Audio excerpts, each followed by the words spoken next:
चित्त का त्याग कैसे संभव है? बृहस्पति का पुत्र कच्छ संपूर्ण शास्त्रों का अध्ययन कर पितृगृह लौटा था। जो भी जाना जा सकता था वह जान आया था, लेकिन चित्त उसका अशांत था। वासनाएं उसे उद्विग्न किए थीं। अहंता के उत्ताप से वह व्याकुल था।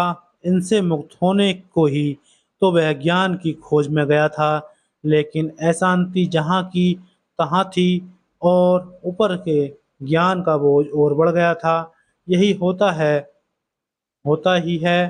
शास्त्र ज्ञान से शांति के जन्म का संबंध ही कौन सा है? शास्त्र और शांति का नाता ही कोई नहीं है। उल्टे वैसा ही ज्ञान अहंता को और प्रगाढ़ कर देता है। अशांति के लिए अधखुले द्वार पूरे ही खोल देता है, लेकिन जिससे शांति ही उपलब्ध ना हो, क्या उसे ज्ञान उपलब्ध हो सकता है? ज्ञान होना उचित नहीं है। ज्ञान तो शांत और निर्भर करता है, और जो अशांत करता हो और भारग्रस्त, क्या वह ही ज्ञान है? अज्ञान दुख है, और यदि ज्ञान भी दुख है तो फिर आनंद कहाँ है? ज्ञान ही शांति नहीं देगा, तब तो शांति पानी असंभव ही है। सत्य के द्वार पर भी यदि शांति ना मिली तो शांति मिलेगी कहाँ? फिर क्या शास्त्रों में सत्य नहीं है? कच्छ के मन में इन्हीं प्रश्नों के झंझावात उठ रहे थे। वह बहुत चिंतित था। उसने अपने पिता से कहा, मैं संपूर्ण शास्त्र पढ़कर आया हूँ। जो भी गुरु से सीखा जा सकता था वह सीखा आया हूँ, लेकिन उस सब से शांति नहीं मिली। मैं बहुत दुखी हूँ और अशांत हूँ। अब आप ही मुझे शांति का मार्ग बताएं। मैं शांति पाने के लिए क्या करूं?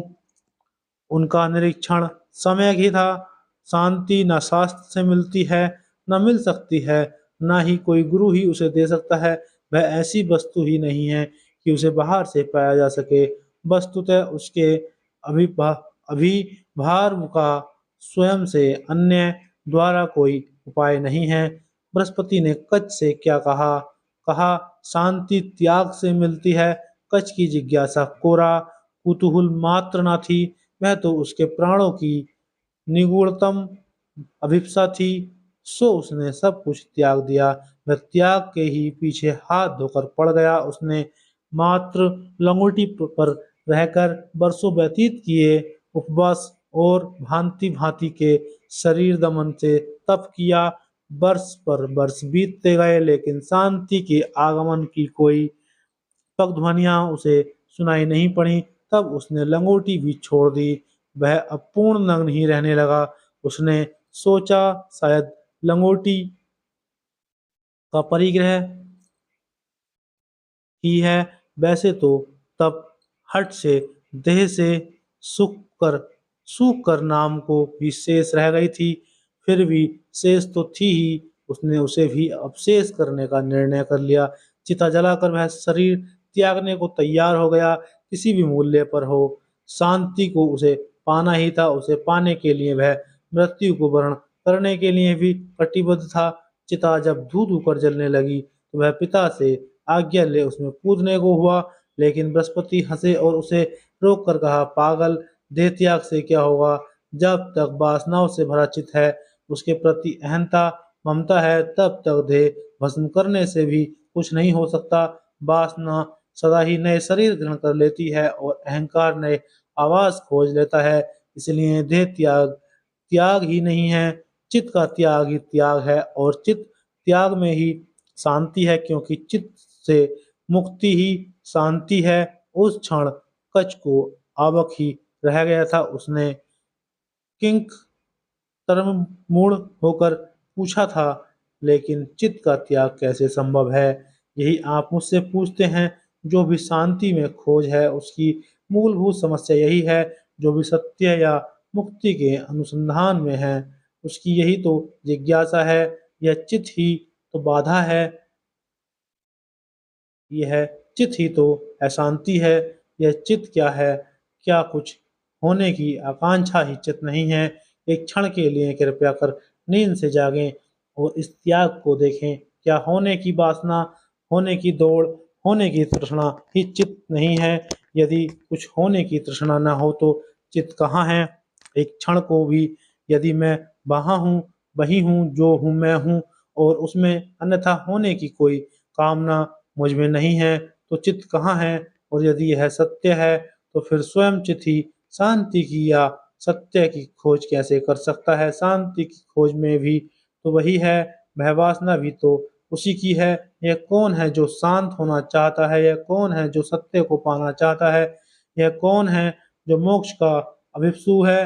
क्या वह यह सब चित्त ही नहीं है? और यदि यह सब चित्त है तो फिर चित्त से मुक्ति का उपाय क्या है? वस्तुतः चित्त का त्याग स्वयं चित्त की के ही किसी उपाय का प्रयास या साधना से नहीं हो सकता, क्योंकि चित्त का कोई भी उपक्रम अंततः चित्त को ही समर्थ और सशक्त करता है और कर सकता है। उसकी कोई भी क्रिया उसकी ही किसी वासना का अनुकरण और अनुसंधान है, और परिणामतः वह स्वाभाविक है कि वह एक उसकी किसी भी क्रिया से स्वयं ही परिपुष्ट और सुदृढ़ हो। इसलिए चित्त की क्रिया से, चित्त से मुक्त होना असंभव है।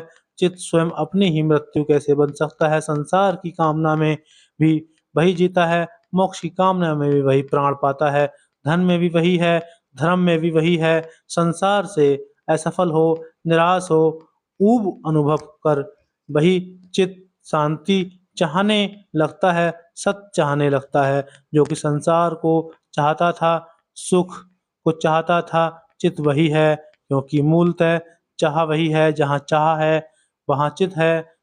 चाह की भोग है, चाह का त्याग है। इस चाह से ही समस्त त्यागों और संन्यासों का जन्म होता है। वे सब भोगों की ही प्रतिक्रियाएं हैं, और जहाँ प्रतिक्रियाएं हैं वहाँ मुक्ति कहाँ? जो क्रिया जिसकी प्रतिक्रिया है वह उसमें ही भी बंधी है, उससे ही जन्मी है, वह उसका ही रूपांतरण है, वह वही है। त्याग भोग ही है, संन्यास संसार ही है। भोग हो चाहे त्याग, संसार हो चाहे संन्यास, चित्त का मौलिक रूप, चित्त का केंद्रीय संगठन दोनों में ही अक्षुण्ण बना रहता है। चित्त का प्राण चाह है, कुछ होने, कुछ पाने, कहीं पहुंचने की तृष्णा ही उसकी आधारशिला है। इसलिए ना भोग में शांति है, ना त्याग में शांति है। शांति तो वहाँ है, और केवल वहाँ है जहाँ चित्त अनुपस्थित है। चित्त की उपस्थित अशांति है, चित्त की अनुपस्थिति शांति है। चित्त जहाँ नहीं है वहीं वह है जो वस्तुतः है। लेकिन आप पूछते हैं यह हो कैसे? मित्र, यह न पूछें, क्योंकि यह चित्त ही पूछ रहा है। कैसे की खोज उसी की है, विधियों और उपायों की खोज उसी की है, कुछ होने की खोज उसी की है।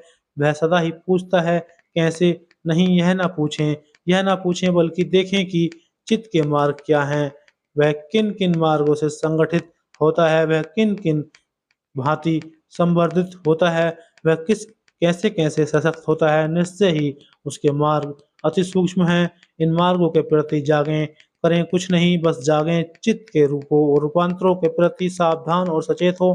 चित्त को समझें, उसे उसकी समग्रता में पहचानें, उसकी क्रियाएं, प्रतिक्रियाएं, उसके रागों, द्वेषों, उसकी आसक्तियों, अशांतियों के प्रति जागरूक हों। क्षण क्षण उसकी स्मृति रहे, वह भूले नहीं, विस्मृत ना हो। सहज सहज ही उस पर ध्यान हो, सहज ही उस पर दृष्टि हो, बिना किसी तनाव और एकाग्रता के पूर्ण विश्राम पूर्वक उससे परिचित परिचय प्रगाढ़ हो। यह परिचय ऐसा बोध ही है क्रांति लाता है। वस्तुतः यह बोध ही क्रांति लाता है। चित्त को जानते जानते ही चित्त विलीन हो जाता है। उसे पहचानते पहचानते ही वह नहीं पाया जाता, क्योंकि बोध या होश वासना नहीं, वह कुछ होने ना होने की दौड़ नहीं, वह तो उसके प्रति जागरण है, जो कि हो रहा है। वासना सदा भविष्य के लिए है, बोध सदा वर्तमान में है। इसलिए बोध का आगमन ही वासना का विसर्जन बन जाता है।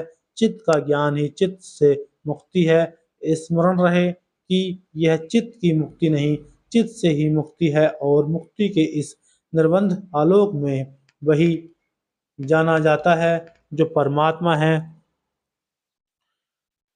तो दोस्तों ये था चित्त में ही चित्त का त्याग कैसे संभव है। तो आज ये चित्त का त्याग कैसे संभव बोध कथा 25 संपन्न हुई। अगली बोध कथा में आपसे फिर मिलेंगे। जब तक अपना ध्यान रखिए। धन्यवाद।